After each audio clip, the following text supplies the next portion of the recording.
Hey everyone, Chris Brisson here. I'm going to talk about the 10 deadly mistakes not to make when trying to improve your credit. So I want you to ask yourself, are you making these mistakes? Most of us are, some of us aren't, but in any event, let's get right to it. So mistake number one is actually canceling old credit cards. Now 15% of your credit score comes from your credit history. So if you have open credit and you close it, you just basically lost that available credit. And what you don't want to do is actually close your accounts that are in good standing. So for example is, let's say you have a credit card back from 2000 and it's 2008 going into 2009, and you've been paying on this for 8-9 years. You've never been late. Maybe you've been late, but you recently just got a credit card, that's maybe 2 months old or 6 months old or even a year old. If in any event, if you wanted to cancel a credit card, do not cancel that 8 or 9-year-old credit card. You've built a history, and that's what lenders look at, is what's the history this person has been paying. Have had a good history over the last 9 years with this lender, with this credit card. There's some experience with that. So don't cancel old credit cards. Mistake number two is staying current on your cards. Now 35% of your credit score focuses on the timeliness of your payments. As you know, you don't want to be late on your credit cards. You don't want to be late on payments, because after 30 days, let's say your credit payment's due on the 30th, you pay on the 2nd, you're just going to pay a late fee. They're not going to hit the credit agency and say, oh, this person is late. They're going to hit after 30 days after that payment. So let's do, let's say, March 30th, right? After April 30th, if you don't pay, bam, they're going to hit you for late 30 days. So don't be late, because this is the killer. This will kill your credit score. So let's move to number three. Number three is actually having too many open lines of credit. Now 10% of your credit score comes from the amount of credit you have open. So if you have like $200 open, that's not a lot of open credit. So a bank or lender is not going to be like, oh, all right, here's $50,000. We know exactly how much you've juggled around in your credit life.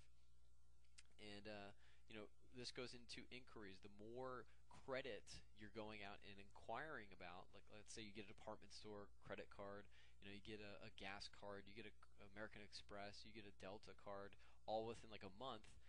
The lenders are gonna be like, whoa, hold on, this guy is getting a lot of credit. Why? He must be needing money. So they're going to see that as a risk. So don't go out and get like 18 million different credit cards.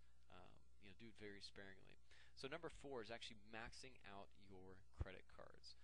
30% of your credit score comes from your debt to credit ratio. Now this is very important. So what is a debt to credit ratio? Real simple. If you have a $1,000 limit on your credit card and you max out, let's say you put $900 debt, you bought a TV or whatever, that's a 90% debt to credit ratio. I mean, you have 90% debt and you have 10% credit. You want to stay, once you max it out, you come close, like past like 50%, your score is going to drop. You need to stay within a 15 to 30% debt to credit ratio, which is healthy. And again, you want to stay with this range. Any more than that, you're going to see your score start to drop. So let's go to number five here. Number five is avoiding loans and debts. Have you ever heard before, I can't give it to you because you have no credit history? Sound familiar? Well, it's happened to me. It's happened to all of us. And lenders see if you're going to get a house and you have no credit history, they say, whoa, well, hold on. I don't have a report to look at to say, oh, okay, he's been very good with his making payments on time. Okay, I feel comfortable with giving you the money. If you have no history, there's nothing for them to look back at your past and go, okay, either he's a risk or he's someone that is reliable. So going out and getting debt is not a bad thing. You want to start to build credit history, and a lot of parents do this for their kids early on, so when it does come time to buy a car or house, they have credit history. So here we go, number six, lowering the credit limit. Bad move. Right now with the markets, a lot of credit card companies are actually doing this, which is hurting a lot of people's credit scores. So This goes into the debt to credit ratio. And remember, you want to stay within 15 to 30%. If you have a $1,000 limit, and let's say you are, you paid, you have $300 in that credit card.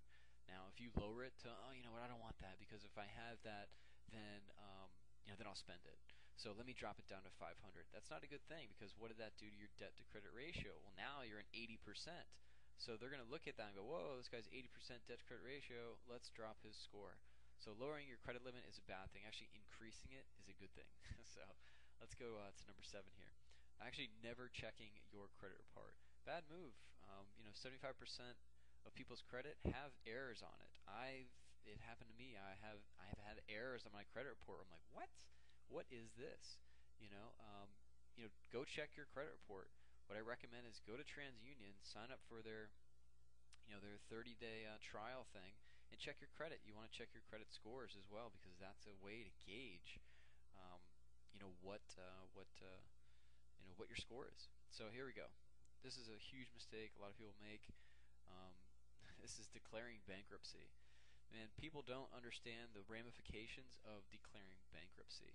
And most people just never seek advice. They're like, oh, I'm just going to claim bankruptcy because I just can't deal with it. Come on. I mean, there's a guy, and this is the $10,000 debt story. This guy I met, he declared bankruptcy because he was $10,000 in debt. What? $10,000 in debt? $10,000 is nothing. $10,000, you can make that very quickly. Because you think your situation is a harsh situation, oh my God, I'm $10,000 in debt. Are you kidding? If you declare bankruptcy, it's going to stay in your report for 10 years. I know people that make millions of dollars that declare bankruptcy, and they can't even get a car on credit. They have to pay cash, and they make millions of dollars. So don't do it. Seek advice. I know nothing about bankruptcy, but all I know is it's something that's very hard to turn back. So, seek some advice if you want to do that. Here we go. Mistake number 9. Using a credit repair agency. And I'll be honest with you, a lot of them are scams, and they cost a lot of money, and potentially hundreds of dollars and thousands of dollars, not hundreds of thousands of dollars. And this is a quote actually came from the Deputy Director of the FTC's Bureau of Consumer Protection. Credit repair schemes are a big problem for consumers. Credit repair promoters generally charge hundreds of dollars but don't deliver in their claims. If you've ever used a company before, you know what I'm talking about. And the good news is you can actually do it yourself. So mistake number 10 is just that, not doing it yourself. It's very, very easy to do, but you need the proper letters, you need the proper scripts, you need the proper information, and basically copy and paste stuff that will enable you to do it, to make it work. And it'll save you a lot of money and save you a lot of time. Now, my story, I'm not going to get into it here, but basically I deleted 19 negative items in 37 days. I boosted my score 135 points in 37 days, and I negotiated my debt from $10,000 to $5,000. And the good news is you can do the same exact thing. Now, what I've actually done, I've actually created a free report. It's called the Credit Repair Myths, the 6 Credit Repair Myths. And what it does is actually reveals the true intentions of credit repair agencies, and this will shock the hell out of you. Here's what it's all about. They're not out to help you. It's all about money. You're going to learn the 6 common myths, and really you're going to learn how exactly I did it and how you can too. So what you want to do is go to 37 days to clean credit. That's right, 37 days to clean credit. I did all that in 37 days. So you want to go there, get the special report, and read my story on that site there. I think you will like it. And so go there. Go check it out. You have nothing to lose and everything to gain. So go ahead, get the report, and I hope this video helped you out. Take care.